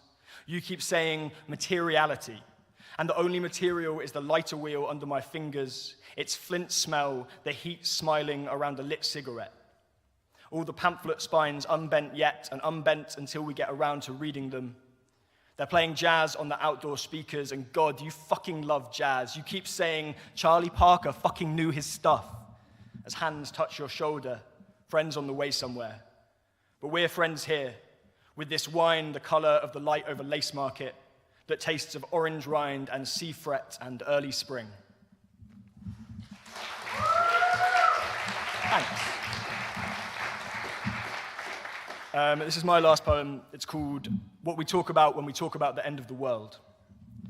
Parking lots, paradise, paving stones, peonies pushing through some crack in the tarmac, counting crows circling overhead, counting on someone to tell you that the collective noun for crows is murder. Everyone you love dead except you. Everyone you love dead.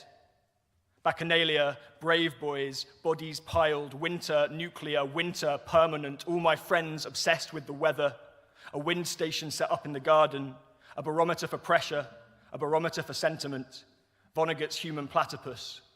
I think the world probably won't end. I think probably will end and it'll sort itself out. Mars, colony, Mars, terraformed, Mars, uninhabitable, some guy out the back of a house party with a vape and a can of K, dunes of sand that stretch for miles and miles and miles, the Beach Boys on the radio forever, zoonotic disease, zealotry, xenomorphs trembling awake under the melting ice. Lucky for us that the implications of this are so huge, we'll never be able to properly comprehend them. North, true, north, magnetic, responsibility, personal responsibility, corporate. For fuck's sake, man!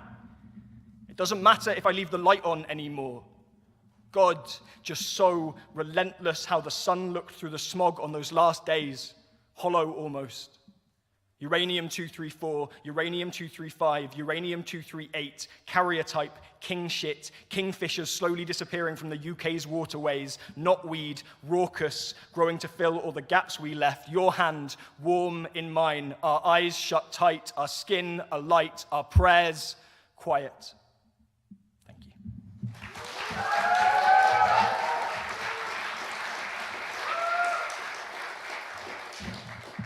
Thanks, pals. So I've had, like, all the mentors have just been like, this has been great, and it's been so fantastic. I've had such an amazing time working with Flynn and Alessandra and Sophie. We've talked about so much cool stuff. They've written so many amazing poems over the last month, and it's been just a joy to be involved in and to watch and to feel re-inspired to do poetry myself. So thank you, Becky, and thank you, Bad Betty, for putting this together, because I've had a very nice time. Unfortunately, Alessandra isn't here tonight. She couldn't make it, but has asked me to read 2 of her poems that she wrote during this time. So I'm really sorry that I'm going to keep occupying space, but I'm not sorry because they're her poems. So when you cheer for these, cheer much louder than you would for me, because they're fucking great and she's great. But these 2 poems by Alessandra Leone, and the first is called The Reality TV of Motherhood, after Liz Berry. Hurry up, ladies. Let this be the competition of your life. I switched the television on, the crackling and echoing sound interwoven by the barking of a dog. Another TV reality show. Very bizarre. 7 women enter the screen. Pregnant. Very pregnant. Maybe 6 months pregnant. There are 2 winners. 1 who gives birth first. 2 who has the cutest baby.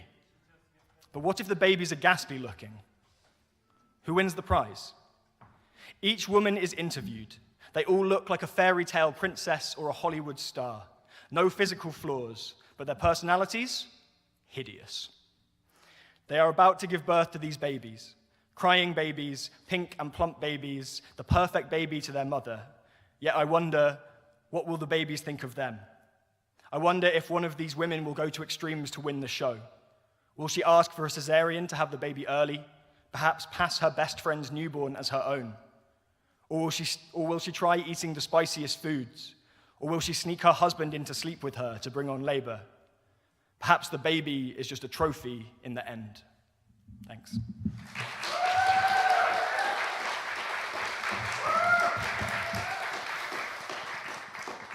This second poem by Alessandra is called The Rose. We planted a seed, the tiniest one. A rose has sprung from the ground. It's pretty enough, yet to unfurl, its true nature yet to be found. Let's water it and feed it, and maybe we will find the strong smell of a rose, and its petals as crimson as the blood in your veins. For the life of this rose is too precious. It belongs to you and me, and we can both enjoy its treasure. Thank you. Give it up for Alessandra.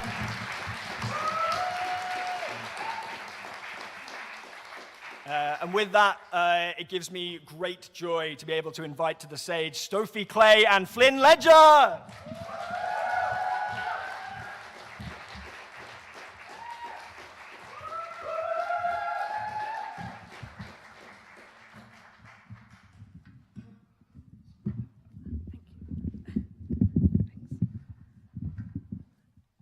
So my first poem is called Dinner Party. Wine in hand, you arrive hopeful. Greeted into their home, you sit and watch the orchestra unfold. Ingredients disassembled, mushroom, garlic, peas, eager to be pieced together. Pebbles on the shore, falling and picking themselves back up again. Tap, tap like little drumsticks starting a tempo. They become hydrated by the water, becoming softer, fatter, sautéed to create a melody of flavor. The cello, soulful and expressive, it sounds like the start of a risotto, but it doesn't look like one. What is it, you ask? An orzotto. Inhaling, the smell embraces your nose, where garlic and sage dance, intertwine, strings and brass. The warmth of the garlic balances the bold sage, presenting flavors that will soon be tasted. Mushrooms are flavor of the earth, smooth and versatile as a clarinet. Rising in shades of blue, green, and brown, nature's charms whisper to you through each scent. Candles igniting the atmosphere, a beacon of warmth, paving the way towards the flavor, the night just beginning, starting with Parmesan sprinkles, warming up the audience, a sensory delight. Golden haze telling you to savor each bite. Food soundless after being cooked in music. A side of crunchy cucumber sliced into cylinders by a knife as sharp as a snare drum, serving as a refresher, invigorating the palate. Wine poured into glasses shaped like statues, lemon zested the final cue. Dinner is served.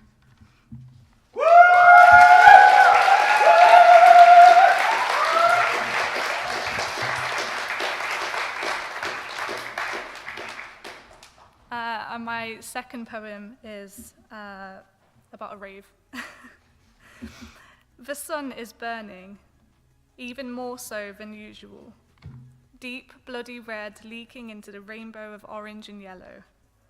We watch through a glass window the length of my apartment back home.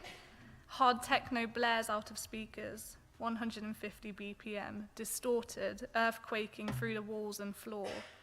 It is only 6 p.m., but by 9 it will be over. We have 3 more hours left to rave. Thousands of people have joined us, dressed appropriately in black, mourning the sun's last flare through glitter and dance. Each person fist-pumping, sidestepping, letting the music carry them away. Glow sticks, the only safe light source, scattering light into the room. Someone is doing the rounds, with trays of shots balanced over our heads. At any moment, it could all come crashing down. Want one? I nod. I must be on my 10th by now. But I take 2, down them both, snort a line off a passing plate. The biggest supply of substances I've ever seen. We are trying to use it all up before it ends.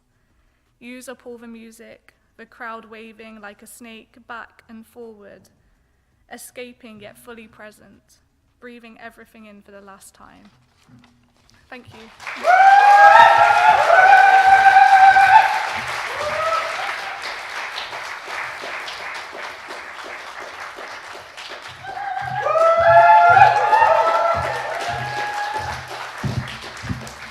Hi, my name is Flynn, and my first poem is about a very close friend of mine who I haven't seen for quite a while, but I think about a lot. It's called Your Ghost. Your ghost is nostalgia dreaming again of that stomach-twisting feeling, not quite belonging and belonging too much. Your bond was the flag pins on your lanyards, sitting cross-legged on the college diner floor, letting resurrected memories speak for you. You didn't quite know him, but you knew him. A friend before you put a name to a face. A friend whose friendship came like sunflowers watered by summer rain. The one who called you handsome, and you realized friends could make you blush. The only person to ever make Hawaiian shirts look cool.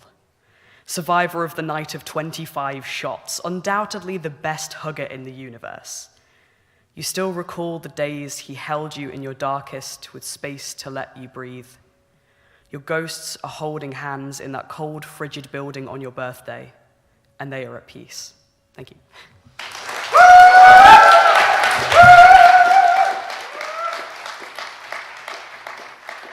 And my second poem is about the day I got my name changed. So it's called Exist, a Burning High Bun. And holding a piece of stamped yellow paper doesn't make my heart beat faster. The world decides to recognize me, but it doesn't mean I wasn't always there. My skin is the same, my blood, bile, bones, eyes, and yet I am meant to smile. I grip my teeth so hard they crack. I can't remember what I wore on the day of my rebirth. Something to hide the shape of this pretty dreadful sculpture. But I remember signing on the dotted line like the right to breathe in my name was a blood pact. It meant nothing. The shadows of what could be are ever looming, and it's exhausting to exist in a body no one wants. Holding my heart, the world decides to crack. I wore something pretty, but I remember to breathe in blood, nothing, shadows, and it's exhausting to exist in a body. My heart decides to remember the right to breathe and exist in a body. Thank you.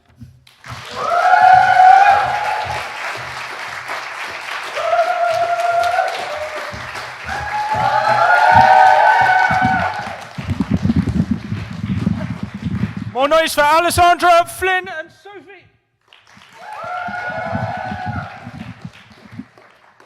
Right.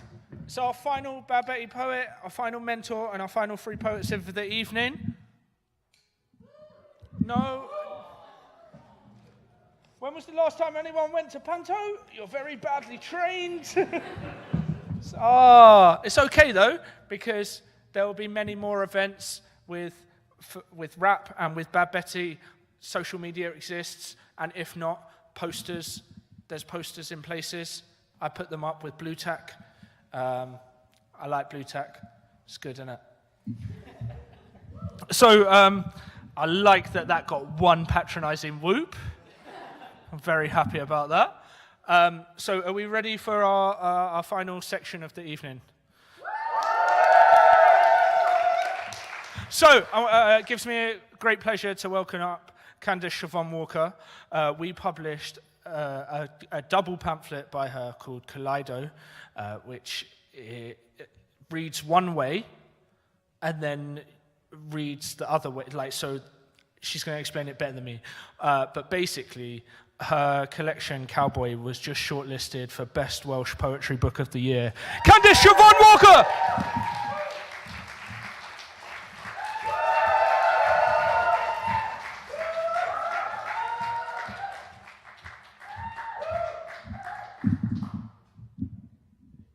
Okay, thank you.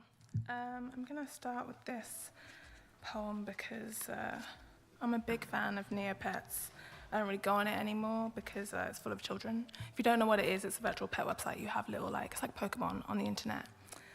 But it's still full of 5-year-olds like it was when I was 5. Neopet. It's a circle, right? Virtual pet websites are about wealth accumulation. Wealth accumulation is about class. Class is about domination. And domination, of course, is about popular consensus. Popularity is about currency. Currency is points. Points are about buying commodities. Commodities are weapons and armor and property and paintbrushes. Paintbrushes are about customizing your Neopet to look like a wizard or a gold bust or a fairy or cloud spirit. But pretty much everyone wants a baby paintbrush. Baby paintbrushes are about making everything really cute. And making everything really cute is just reimagining normal stuff in a palette of pastels and puppy eyes. Puppy eyes are about maternal instinct. Maternal instinct is about the gendered division of labor. The division of labor is about owners and masters. Owners and masters, even when they're 6-year-olds, are about capitalism and its precedents. And capitalism and its precedents are about wealth accumulation, which brings me back to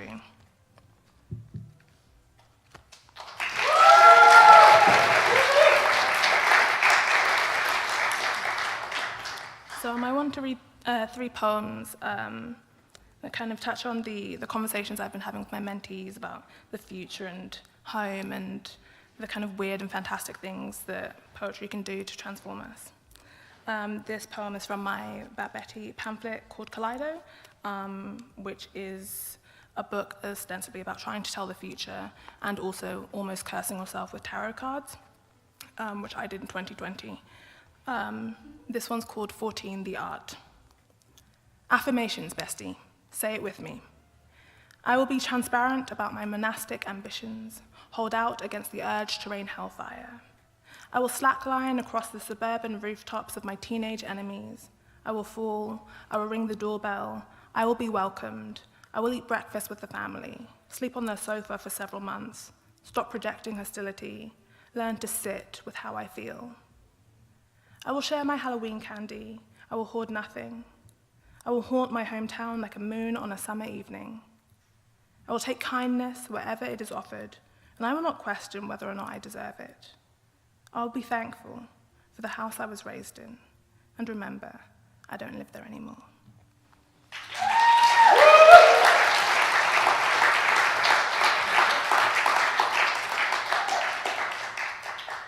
Wales, you, me, dancing.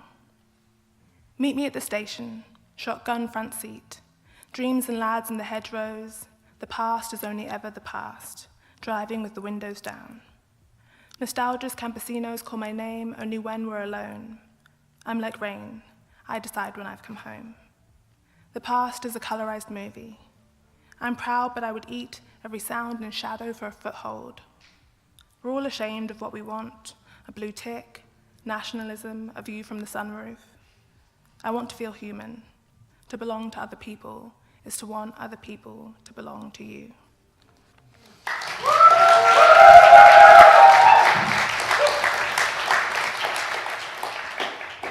And this poem is about my dog Laces, Rip. I wonder how I'll sleep at night after Moses Sumney. Dignified and full of values like bread and butter, capitalistically like the bridge troll, I am the king of regret. Sweet as a lobster, sadder than boiling water. The people I know will always love me don't talk about me anymore. Even my hairdresser, even my hairdresser's hairdresser. It sucks that I remember every person who hated my guts. I appear to myself as the ghost of Happy Birthday to find her awake and defensive, like a dragon, too winged and superlatively violent to start caring now. Or like my dead Labrador, when he would look at me like he wanted to be free, and I would push my fingers under his resolute black lips, saying, "What have you got in your mouth? What have you got there? Open wide."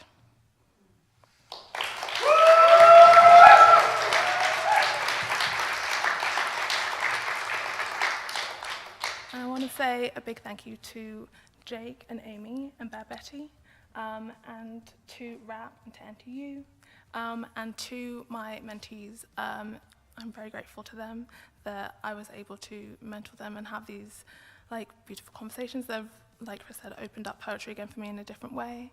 And yeah, I'm really excited to see what you guys do with your writing and everything else. So please give a warm welcome to Rachel, Annie, and Efwa.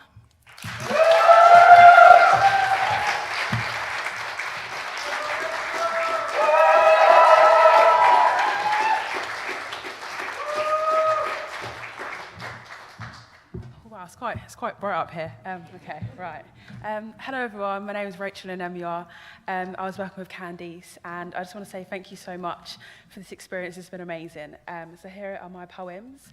The first one's is with future me talking to past me and just waffling away on a bench. So, about time, Rachel, take a seat. I'm sorry I didn't reply to your letters. Through time you shall understand the future can only be learned from the past, but the past can transform the future. I angle my Rayleigh basket bike away from the thieves, white handlebars in the corner of my eye, hooked over the bench, digging into my shoulder blades so I can feel its safety. The humming ocean leans over the bridge, teasing the shoreline with their arrival, chiming like the inside of a seashell, guiding me home.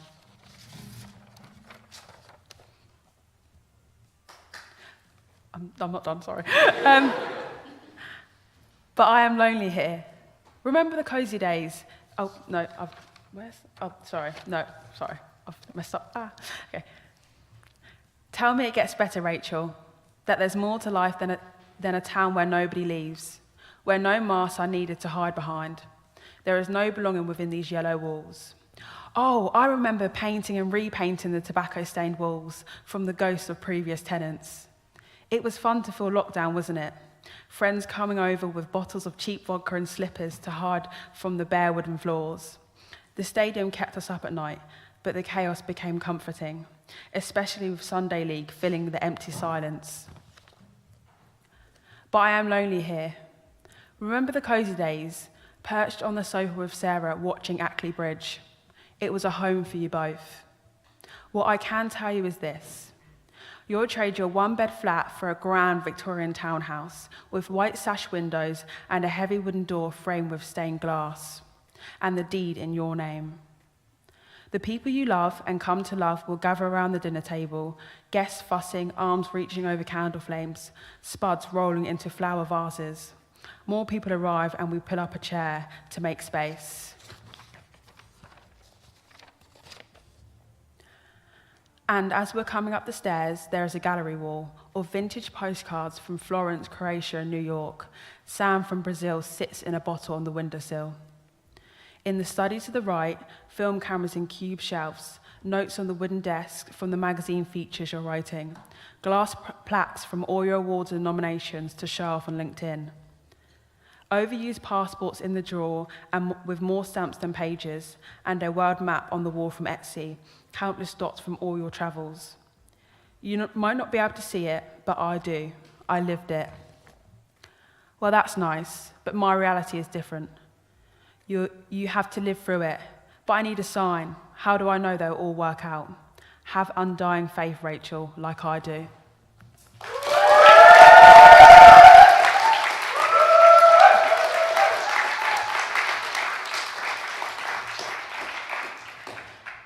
So my next poem's untitled, but a friend in the audience said maybe that you lot can help me figure out the name of the poem. So this is my second poem. You're a walking love letter. To be loved is to be known for everything discovered.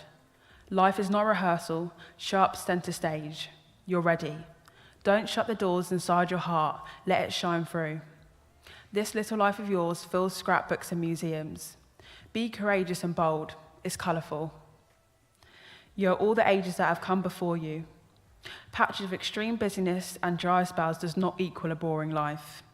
Your footsteps leave impact. Tread lightly. Dig up your past. There's beauty in the dust. Thank you, everyone.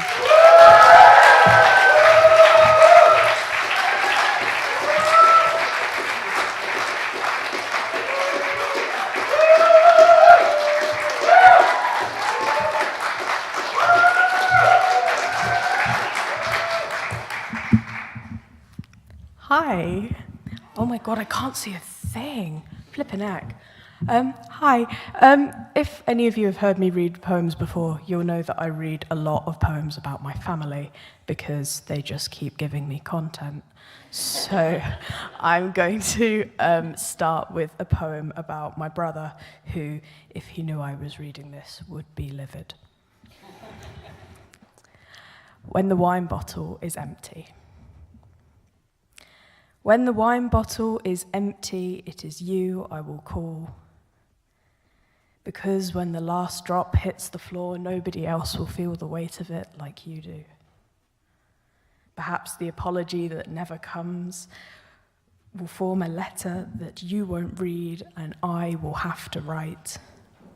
And I will read it for you because you don't like reading, and because my knees were your pillow before they were my bones. I know you will be the first to feel it when they tremble. The way you felt them in the car and held my hand for 20 miles, your hands are bigger than mine now. I remember them tiny, clutching stones on the beach, throwing so hard you threw backwards and nearly concussed several dogs. The hat you wore had bright stripes and a pom-pom on the top. So did mine. You walked home in soggy trainers because the sea was too fast for you. Yesterday you ran 3 kilometers in 20 minutes and was pissed that it wasn't 15. We who have never been still because you are constantly exploding and I am constantly boiling over. To keep you calm when the wine bottle is empty. I will sit on the edge of your bed and read to you, like I always have. Thank you.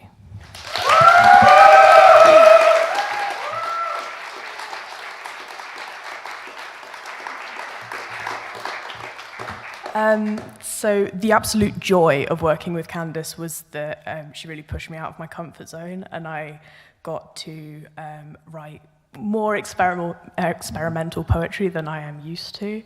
And so with that, this poem is called There's a Woodlouse in the Bathroom.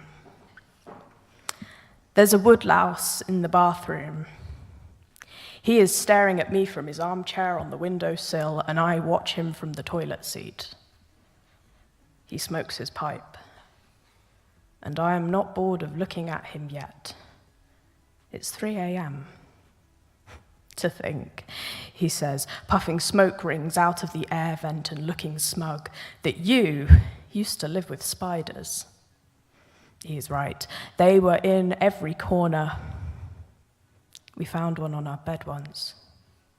It was on the side with the broken slats. I shudder. I'm so glad you're here now, I say. course you are, he replies, sinking comfortably into his chair, raises an eyebrow at me sternly. Go back to bed. Thank you.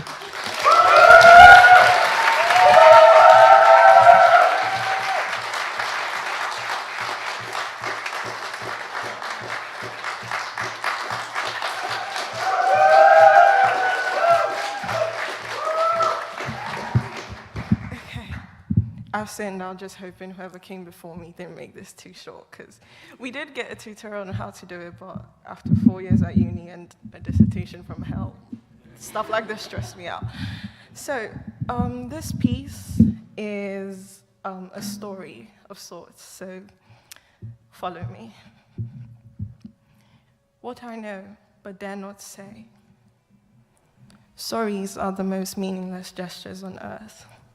They say it's a peace offering, but a million olive branches still won't make a tree.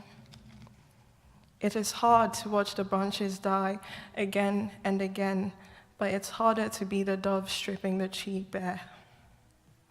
I left, then returned, then left again like a shameless prodigal son. Instead of shame, there was fear, growing like vines and moss, creeping over my feet. The sun rose and sank and rose again, and I repeated words to the wind. 3 times before, I had said I'm sorry. 3 times before, he had heard me say I'm sorry. The charm was wasted. I shouldn't have left. I shouldn't have listened to my head. Time and again, she promised the same, a quiet walk through her garden. She said I needed to take a break so I could grow. She said in order to stay, I had to go. She said I would only be gone for a moment. I was not leaving, just seeking rest. It was all right to go away for a moment. It was all right so long as I hadn't left. Time and again, she promised the same, and time and again, I listened in vain. She knew me. She knew I wondered what people thought. When they called me a girl, when they said I was not that type of girl, she knew I wondered what they saw. She knew I was, in fact, that type of girl. The type to choose to fly and not fight because I'd rather be a coward than a victim. The type who would sell her voice because her face doesn't fit the frame. The type who cries because her tears are pretty and her smile is ugly. She knew I was hollow. She knew I didn't even have a shadow. She knew me. She is me. But she didn't know when I found the pen. She didn't know when I found him within its fiery ink, a shadow burning for me and burning with me. It was simple then. All that mattered was us, whether in love, like, or lust.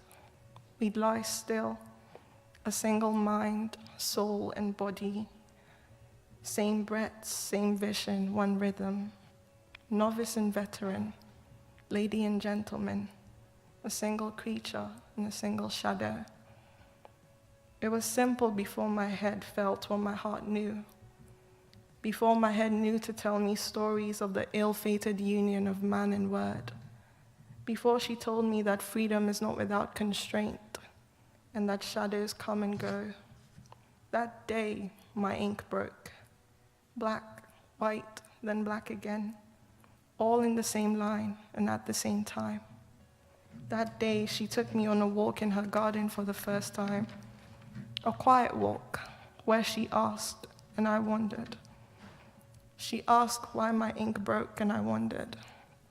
She asked why my shadow would not face me sometimes, and I wondered. She asked if my shadow was really mine, and I wondered. She asked what I had to offer him, and I wondered. She asked if I was really his, and I wondered.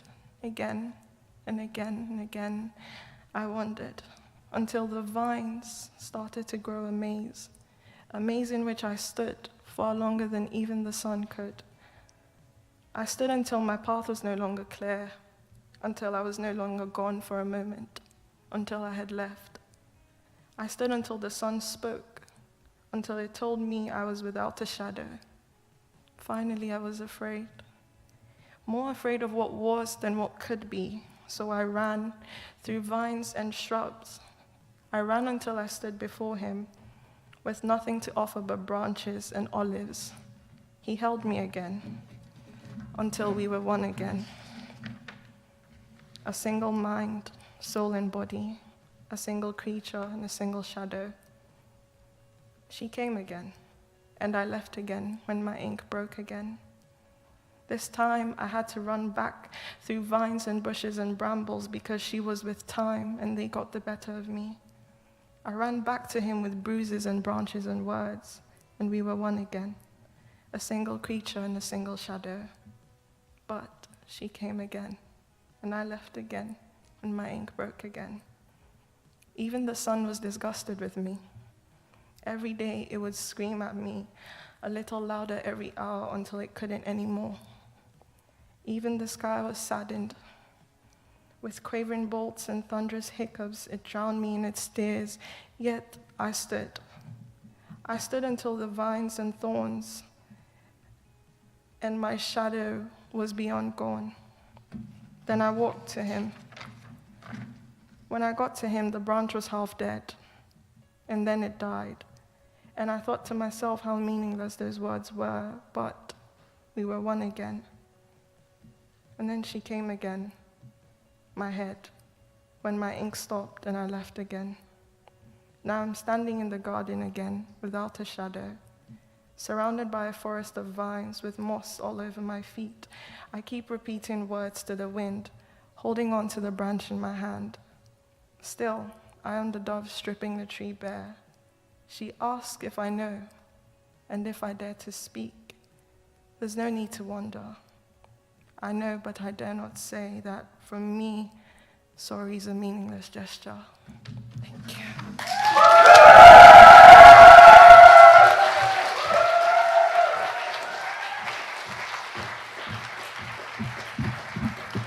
Hello. Let's hear a massive round of applause and extensive whooping for all of our poets this evening. Thank you.